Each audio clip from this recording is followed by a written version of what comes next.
Құрметті оқырмандар, барлықтарыңызға сәлем.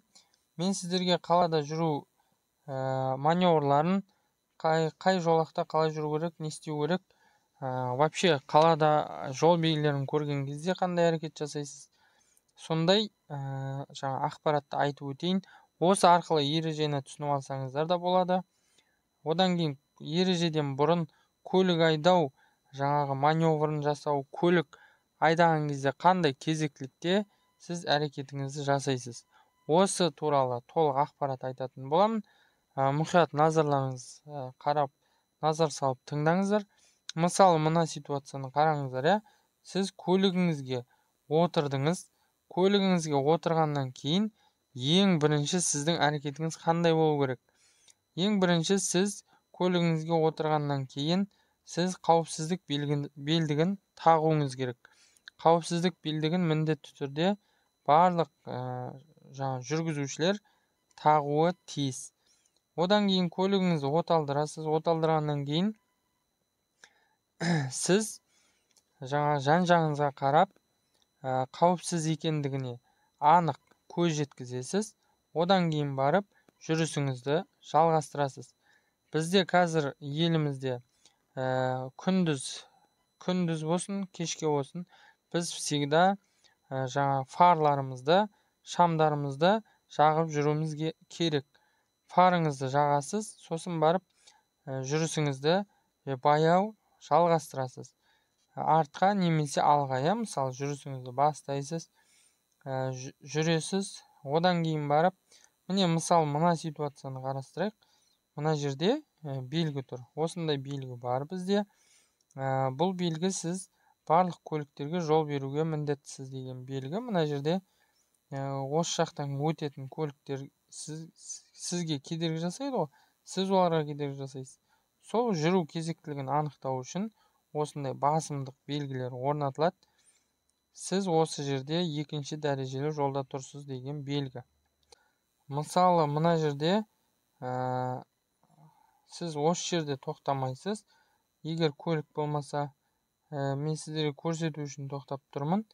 Одан кейін егер сіз оңға бұрылатын болсаңыз, оң жаққа бұрылу көрсеткішін жағып барып, бұрыласыз. Одан кейін сіз егер тура жүретін болсаңыз, тура жүре бересіз. Міне қараңыз. Мына жерде сіздің алдыңызда кедергі тұр. Міне қараңыз. Мына көлік ережені бұзды. Себебі мына жерде оңға бұрылуға тыйым салынады деген белгі тұр. Түсіндіңіз ба? Бұл жерден оңға бұрылуға болмайды. Сол себепті бұл жерден сіз тура кетуіңіз керек.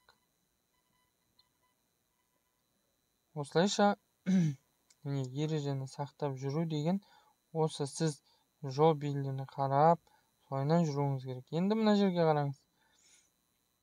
Міне тағы да жол бер деген белгі тұр. Сіз мына жердегі көліктердің барлығына жол берулеріңіз керек. Одан кейін оңға бұрылу үшін сіз оң жаққа бұрылу көрсеткішін жағасыз. Сосын оңға бұрылу маневрын жасап бастайсыз. Түсіндіңіз ба? Енді қараңыз, мына жерде мына жерде қараңыз, ешқандай белгі жоқ, мына қиылыста. Мына қиылыста ешқандай белгі жоқ. Көрдіңіз ба? Мынау қиылыс қой енді. Сізге мына жақтан келе жатқан көлік оң жақтан кедергі болып табылғандықтан сіз жол бересіз. Бірақ мына кезде ешқандай көлік жоқ, сол үшін жүрісіңізді жалғастыра бересіз. Бұл жерде мен қателіктер жасауым мүмкін. Айдаған кезде оған мән бермеңіздер. Главное, мен сіздерге ережені түсіндіріп отырмын. Мысалы, мына жерде мына сплошнойды басуға болмайды деген сияқты. Енді крутой поворот жасаған кезде, кей кезде басып қалатын кездер болады. Сол себепті, міне қараңыз, мына жерде осы жүру жолақтары деп аталады. Міне мыналардың барлығы. Осы жерде мына жақтан бұрылған кезде, оң жақтан бұрыласыз ғой, мысалы. Сіз мына жақтан бұрылдыңыз ғой. Міне осы жақтан бұрылған кезде қай жолаққа түсесіз деген тестте сұрақ бар. Сіз любой жолаққа түсе аласыз. Главное, сіз қарсы бағытқа шығып кетпейтіндей маневріңізді жасауыңыз керек. ережеде дәл солай жазылған.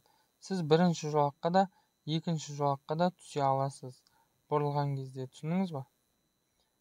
Сол себепті осылайша жүрісіңізді жалғастыра бересіз.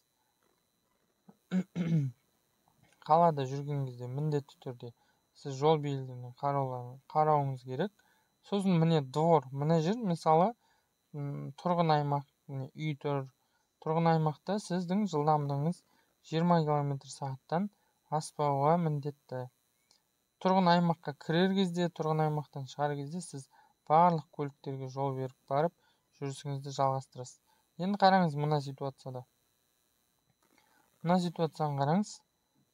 Сіз міне мына жолақпен келе жатсыз, жүру жолағымен. Міне мынау сіздің бағытқа арналған жолақтар ғой, мынау қарсы бағытқа. Ортасында двойной сплошной тұр. Енді қараңыз, сіз мына жолақтан келе жатсыз. Осы жолаққа түсу үшін сіз не істейсіз? Сіз ең біріншіден сол жаққа поворотник қосасыз да, сосын айнаңызға қарайсыз. Міне артта кедергі жоқ па екен деген мына айнаға қарайсыз. Міне ол айнаға қарағаннан кейін барып, артта кедергі жоқ болғанын білгеннен кейін барып, осы жолаққа түсесіз. Түсіндіңіз ба? Жолақ ауыстыру деген осы. Сіз одан кейін оң жаққа өтетін болсаңыз, тағы да ең бірінші оң жаққа поворотнигіңізді жағасыз. Сосын барып айнаңызға қарайсыз, мына айнаңызға. Егер ол жақта көлік болмаса, сіз жаймендеп түсесіз осы жолаққа. Всегда көрдіңіз ба, сіз мысалы сол жақ жолаққа түсетін болсаңыз, осы жолақпен жүріп келе жатқан көліктердің барлығына жол беріп барып түсуіңіз керек осы жолаққа. Түсіндіңіз ба? Всегда осы қағиданы сақтаңыздар. Сіз жолақ ауыстырған кезде всегда басқа мына жолақпен келе жатқан көліктерге жол бересіз. Сосын жолда жүрген кезде көп жаңағы біздің новичок дейміз ғой, жаңадан жүргізуші болған кісілер осылай екі жолақтың ортасына түсіп алып осылай жүретін кісілер бар.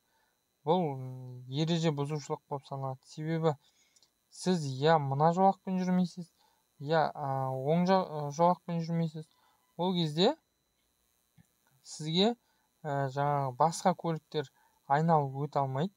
Сол себепті сізге ол жаңа ереже бұзушылық болып саналады. Түсіндіңіздер ме, құрметті оқырмандар? Бұл өзі сондай жолдың өзінің тәртібі болады.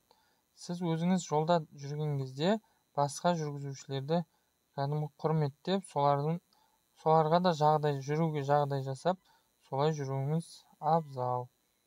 Өзі жолдың жүргізушінің этикасы деген сияқты, сондай жолдың этикасы болады. Әр жүргізушінің өзінің этикасы болуы тиіс. Сондай, құрметті оқырмандар.